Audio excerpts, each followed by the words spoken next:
Hello बच्चों, कैसे हो आप। मैं आशा करती हूँ कि आप सभी अच्छे होंगे और अपनी पढ़ाई कर रहे होंगे। बच्चों, अपनी नोटबुक लेकर बैठें। सभी बच्चे ध्यान से संधि को समझने का प्रयास करेंगे और मैं आशा करती हूँ कि जितनी संधि मैंने आपको पहले समझाई हैं सभी ने वो बिल्कुल क्लियर कर ली होंगी।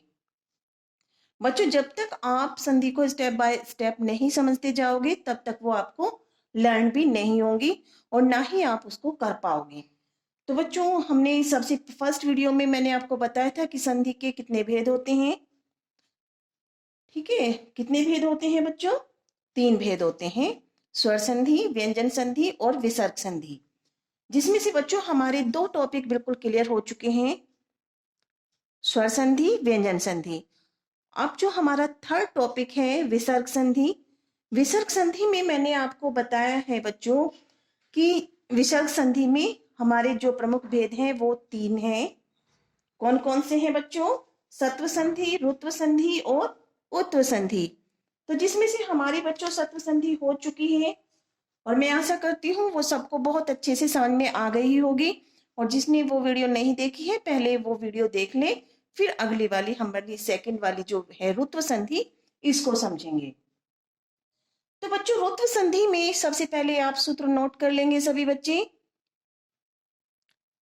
जो रुद्र संधि है बच्चों उसका सूत्र है ससज्जुष ससज्जु सोरू।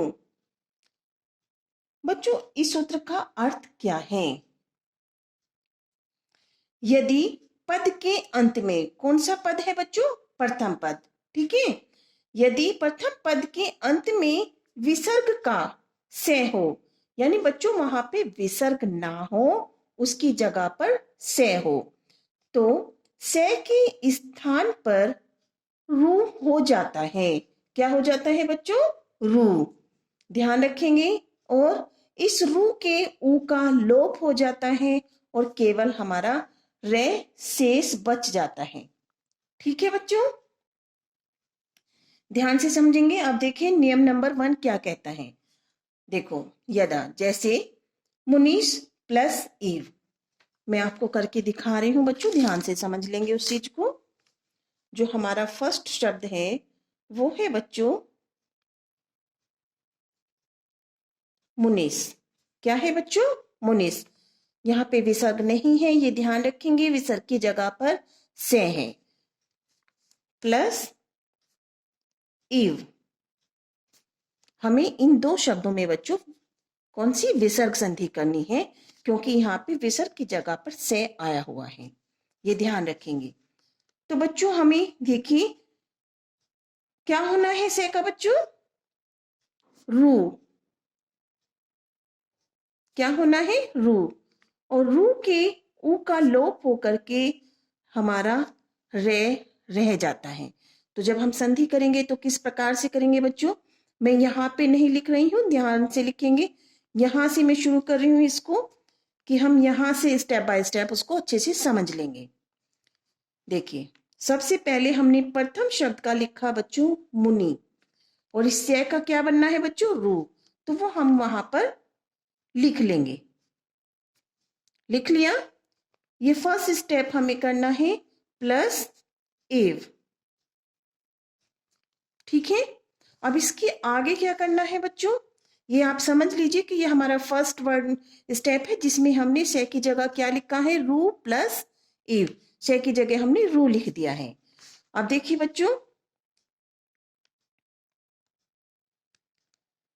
रू के ऊ का लोप होना है, तो यहां पे क्या रह जाएगा सेकंड स्टेप में? रे प्लस एव।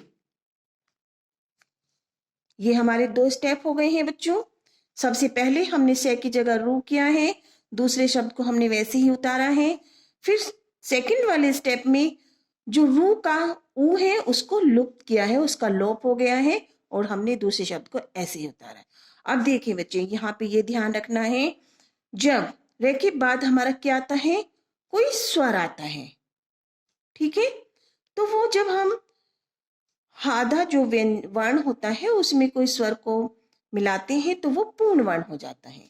अब हमें यहाँ पे थर्ड स्टेप क्या है बच्चों हमारा, देखेंगे।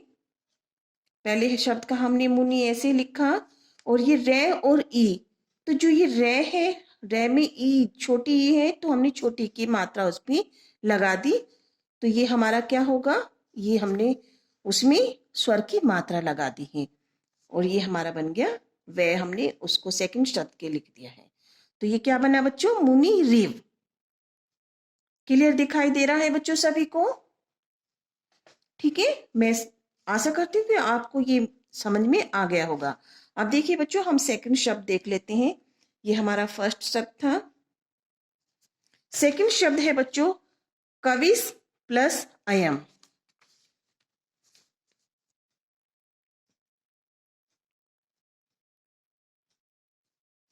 कविस प्लस अयम। अब देखेंगे बच्चों कि यहाँ पे विसर्ग नहीं है, से है, तो वही हमें अपना नियम अपनाना है कि जो से है उसका क्या बनना है बच्चों, रू, और रू के ऊ का क्या होना है बच्चों, लोप होना है, तो हमारा थर्ड में रे रह जाता है। अब हम इसको भी समझेंगे कि किस प्रकार से करेंगे। सभी बच्चे ध्यान से समझ लेंगे, मैं वर्ड के आगे नहीं कर रही हूँ, नीचे करके बिल्कुल क्लियर दिखाई दे इसलिए मैं आपको नीचे करके दिखा दे रही हूँ। हम पहले शब्द का बच्चों लिख लेंगे कवि, और जो ये से है इसका क्या बनाना है बच्चों, रू, बना दिया। सेकंड शब्द को हम ऐसे ही उतार देंगे, अयम। बच्चों क्लियर दिखाई दे रहा है? यहां तक समझ में आ गया? अब हम आगे करते हैं, सेकंड स्टेप में हम क्या करेंगे, रू के ऊ का लोप कर देंगे, तो ये हमारा जो है क्या बन जाएगा, कबीर, हलंत लगाएंगे, प्लस अयम।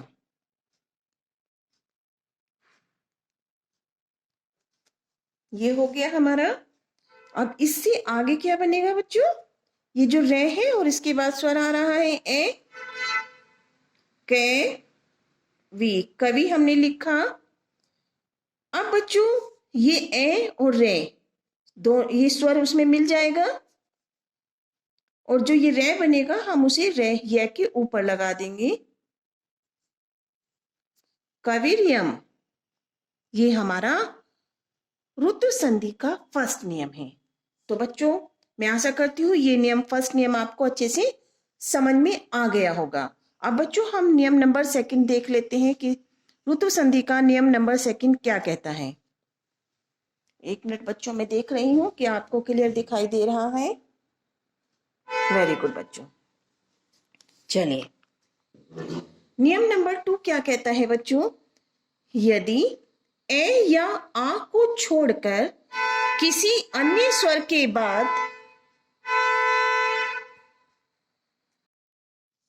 चलिए बच्चों नियम नंबर सेकंड पढ़ते हैं हम अपना। यदि ए या आ को छोड़कर किसी अन्य स्वर के बाद विसर्ग हो। बच्चों यहाँ पे जो हमारा, ध्यान से नोट करेंगे इस चीज को, जो प्रथम शब्द होगा उसमें ए या आ हर्ष या दीर्घ में नहीं होगा, कोई अन्य स्वर होगा, और उसके बाद विसर्ग होगा, तथा उसके बाद का मतलब बच्चों दूसरे शब्द से है, कोई स्वर या वर्गों का तृतीय, चतुर्थ, पंचम वर्ण या ये रे ले वे है में से कोई वर्ण हो तो विसर्ग का रे हो जाता है। ठीक है बच्चों, यहाँ पे जो दूसरा शब्द होगा उसका प्रथम वर्ण कोई स्वर होगा या वर्गों का तृतीय, चतुर्थ या पंचम वर्ण होगा। ठीक है बच्चों, ये रे ले वे है होगा, तो जो हमारा विसर्ग है उसका रे हो जाना है। कैसे, ध्यान से देखेंगे बच्चों। जैसे मुनि है, सेकंड नियम में उसके नीचे ही आपको समझा रही हूं। फर्स्ट शब्द है हमारा मुनि है प्लस गचती, मुनि है प्लस गचती।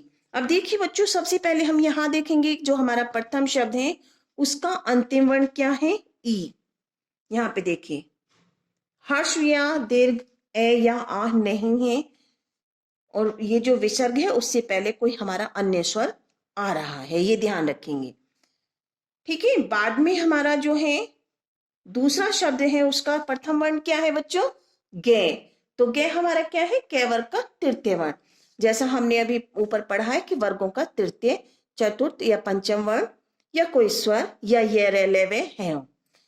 तो ये हमारा ये नियम नंबर 2 कहता है कि विसर्ग के पहले ए या आ ना हो, कोई अन्य स्वर हो, और जो हमारा दूसरा शब्द है उसका जो प्रथम वर्ण है, वो जो अभी परिभाषा में आपको मैंने बार बार बता रही हूँ, उसको ध्यान से देख सुनेंगे, नोट करेंगे। अब बच्चों हमारे विसर्ग का क्या होना है बच्चों? गे मैंने आपको इसलिए लिख के दिखाया है ताकि आप उसको समझ लें कि ये विसर्ग का तृतीय वर्ण है। ठीक है, तो हमारे विसर्ग की संधि जो होगी बच्चों, विसर्ग का क्या बनेगा? रे। अब देखिए कैसे, पहले शब्द का हम सेम विसर्ग नहीं लिखेंगे, बस मुनि लिख लेंगे ऐसी। ठीक है, और विसर्ग का क्या बना देंगे बच्चों? रे। रे में हलंत लगाएंगे और दूसरे शब्द को हम सेम वैसे ही लिख देंगे, मुनिर गच्छति। क्या बना बच्चों? मुनिर गच्छति। ठीक है, अब मुनिर गच्छति को हम कैसे लिखेंगे? पहले हमने ये स्टेप लिखा, फिर इसको आगे करके हम ऐसे लिखेंगे बच्चों, ध्यान से नोट कर लेंगे। जो बच्चों ये आधा रे है, उसे हम दूसरे शब्द के प्रथम वर्ण के ऊपर लगा देते हैं, तो ये बन गया हमारा मुनिर गच्छति। सबको क्लियर दिखाई दे रहा है? देख लीजिए बच्चों ध्यान से। हो गया बच्चों?